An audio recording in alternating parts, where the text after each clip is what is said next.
general question, how are you feeling today?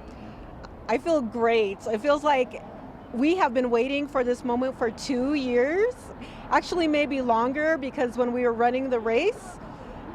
So it's been a culmination of all of that hard work, and I can't believe we're here today. So I'm excited. You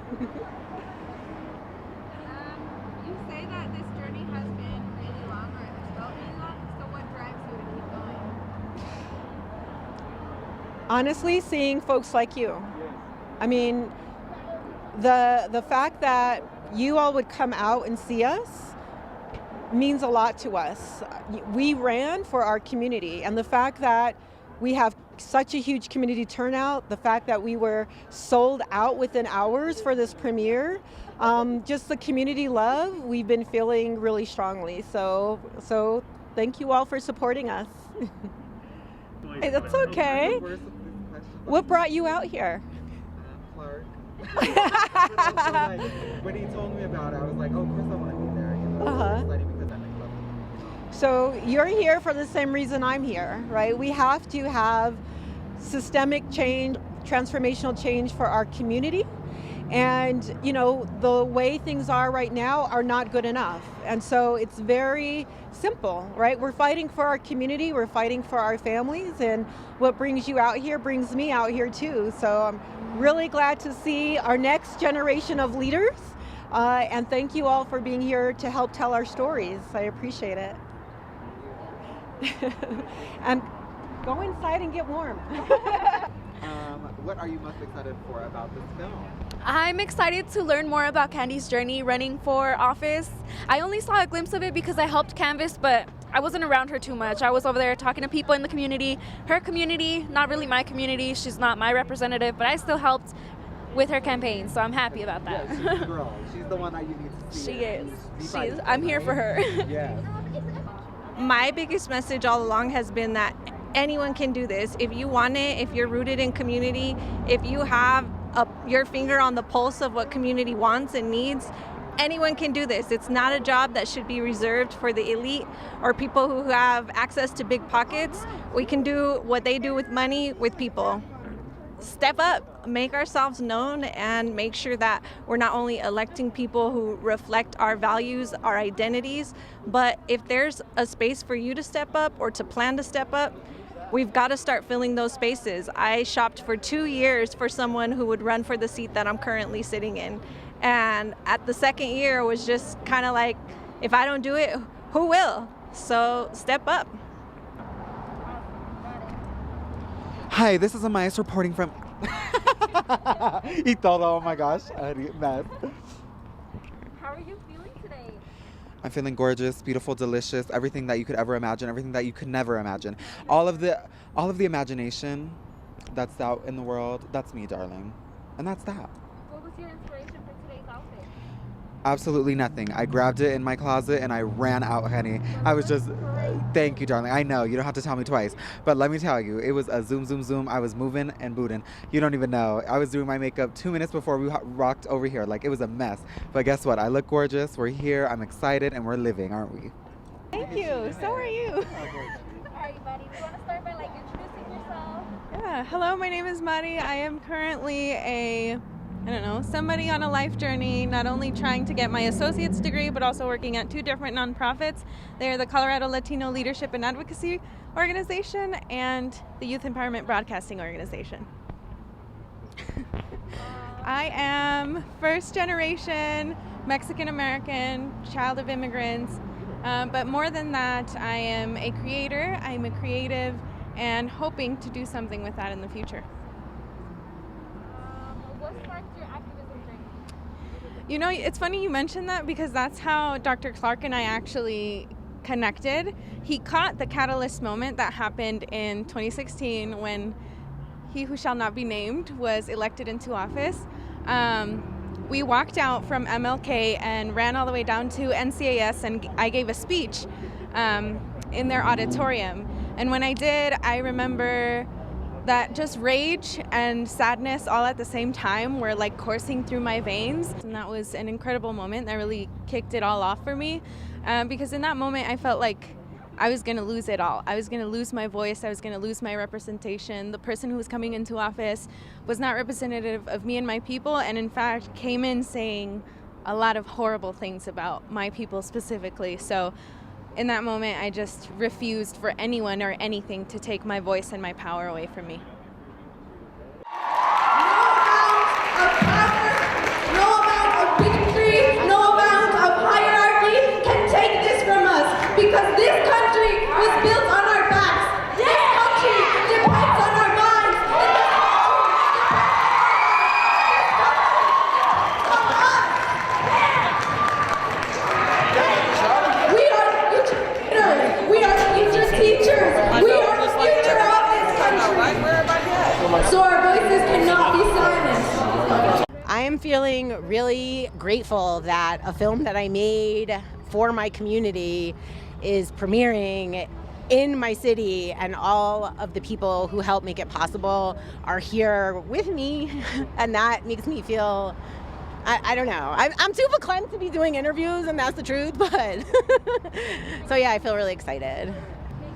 Something I learned is that the tenacity of the women featured in this film is unmatched in anyone I've ever met anywhere. And so I'm feeling really good.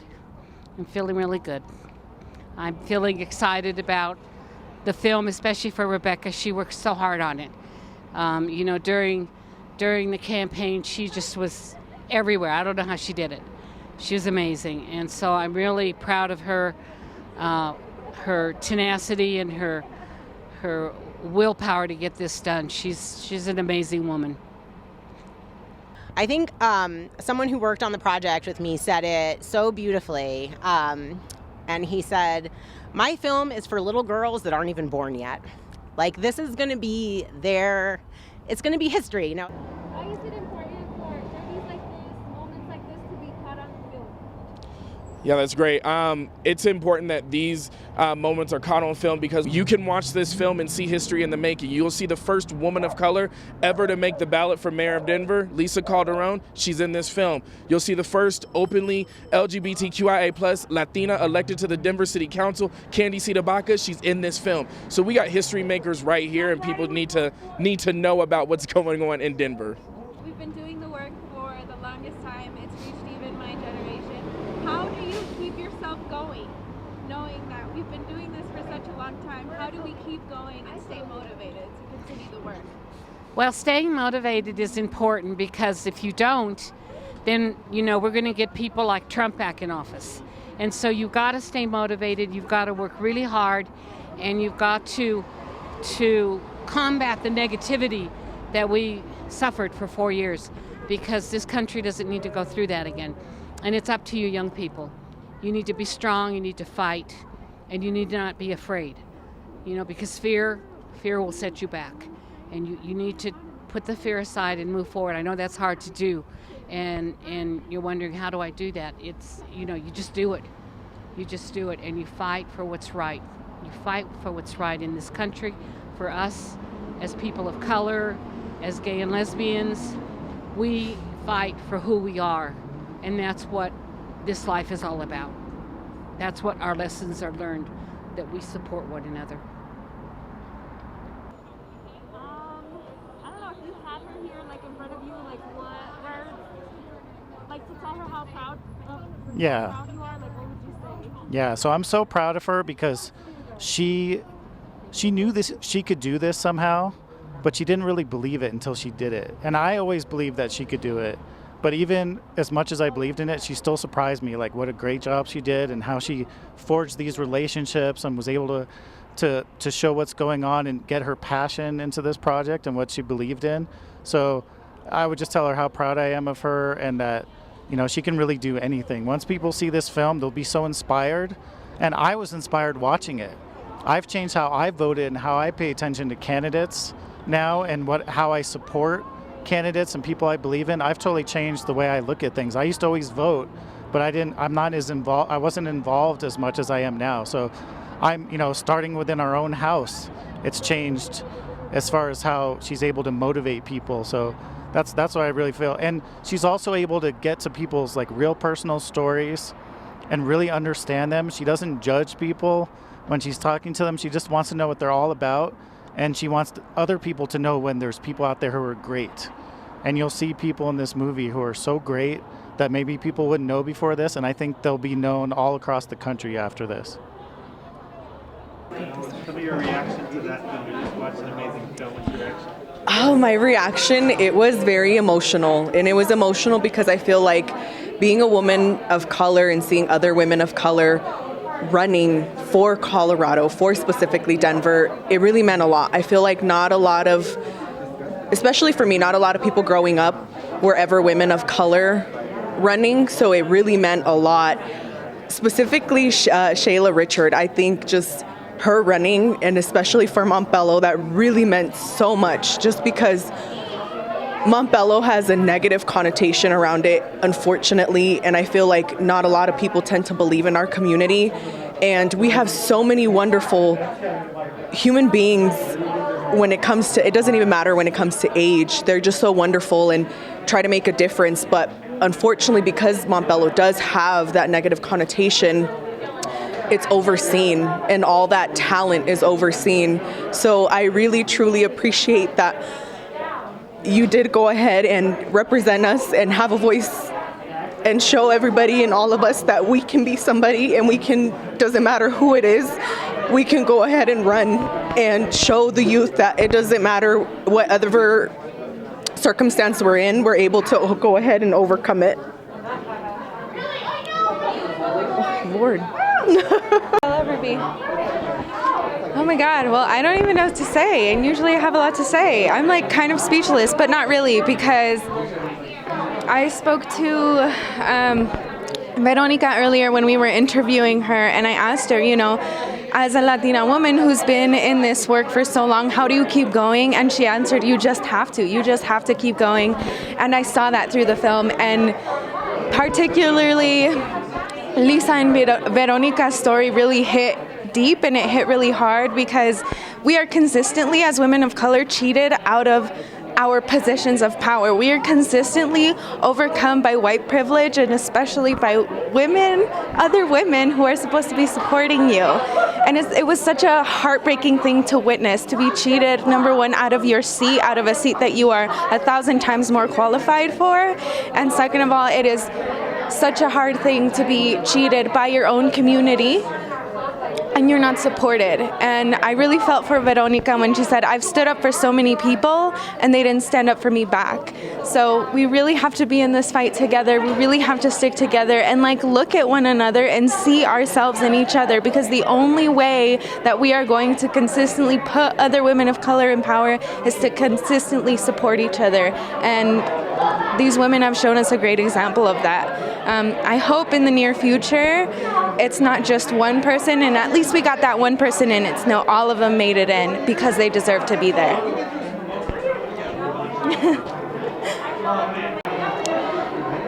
I feel like that was definitely a very touching film. It makes me think a lot about how important it is to really be engaged and to really understand what's going on, and for the community to really join together in the fight, because that's what's really going to impact the way that the system changes, because there's more of us than there are of people in power. And so I think that this really highlights and shows how if people work together, they can make change.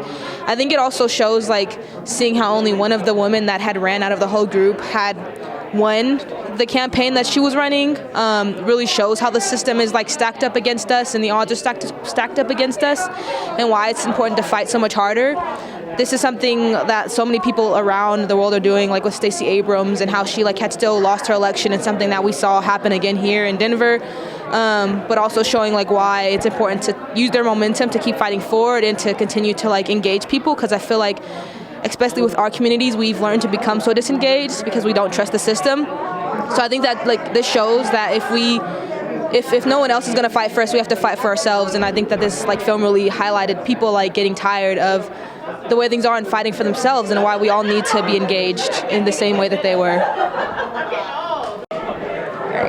This film was incredibly inspiring. I really want to thank Rebecca, first and foremost, for her vision and for her commitment to this, to see this through, despite us going through a pandemic, and for the women on this film for opening up their lives to us and really giving us an inside look on what it means and what it looks like to run for office. I know that I've definitely thought about it after working on campaigns myself and just seeing it. I don't know if it's something that I see for myself, but I know that I'll always be involved politically, and I think as of now I'd rather help someone else run their campaign, but who knows.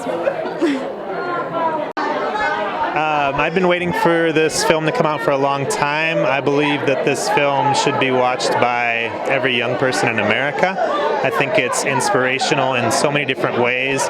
It really has helped me turn the corner on realizing that the way to truly change this country and make it to serve all is to have progressive women, and specifically women of color, in leadership. And I really feel that I learned that from this film and watching. We are definitely headed in the right direction, and films like this need to be seen everywhere, and I hope someone picks it up and it goes national and more young people get to see this from all socioeconomic backgrounds so that we can make real change collectively as a country. After seeing this film, it's just really inspired me to push myself forward, and who knows, I might be running next week. And I just want to see people like me and in office and in anywhere, and I think it's just like, it's made me think about all of these little things that I've done in my life that I need to be more proud of. What was it like to see her on the big screen? Oh yes, that was really good. To be in the movie theater of it. Anybody I took off work tonight, and so I was telling everybody I'm going to go see my daughter in the film festival. They couldn't believe it. I work at a homeless shelter for families, and they were like, "What? She's on the screen?" I'm like, "Yes." So it was wonderful seeing her on that screen. I'm so proud of her. I'm so proud of her. And I guess I'm most proud of some of the relationships that I made over the course of filming, and the impact that it had on me personally. I mean, I feel really transformed by the work, and I'm just proud that I was lucky enough to be there to catch some of those moments. That's why I made it. I made it to, maybe my thing will be the nudge that gets a young person like you to run. Maybe that's the reason you'll say, you know what? And I don't have to run the same way people ran before. And I can run for community, and I can speak up for the most vulnerable members. And that doesn't mean I'm going to lose. Are you lonesome tonight? Do you miss me tonight? Are you sorry since we've been apart? I would say, one of the things that I remember as a young person is that people would tell me all the time, Chantel, you have to wait your turn, right? You have to learn more, you need more experience, you need more degrees, you need more education, wait your term, and then you can step into office or step into leadership. No, don't wait. Lead. You do not need it. All you need to know is the experience from your community, from your life, right? From your understanding of systems to be able to lead. Don't wait for people to give you permission to lead. Don't ask for permission. Like, maybe apologize if you make a mistake, but just lead. Don't wait for permission, because that's the worst thing you can do. And if you're looking at our world right now, the people who this world is in the hands of, right, in terms of like folks who are controlling our lives, aren't doing a really good job. And so, don't let them tell you, hold on, wait your turn. The planet is literally on fire. You don't have time to wait your turn, and whatever that means. It is time for you to step into that, and whatever that looks like. Don't doubt yourself. I always tell my friends, have the audacity to believe that you can change the world, and to know that you can change the world and change it. Have the audacity. Wake up every day with the goddamn audacity to be like, yep, I'm here. What up? I'm here. Wake up with so much audacity and so much brilliance and so much boldness, because they are not doing a good job. And you do not deserve the world in which we are currently living in. So lead.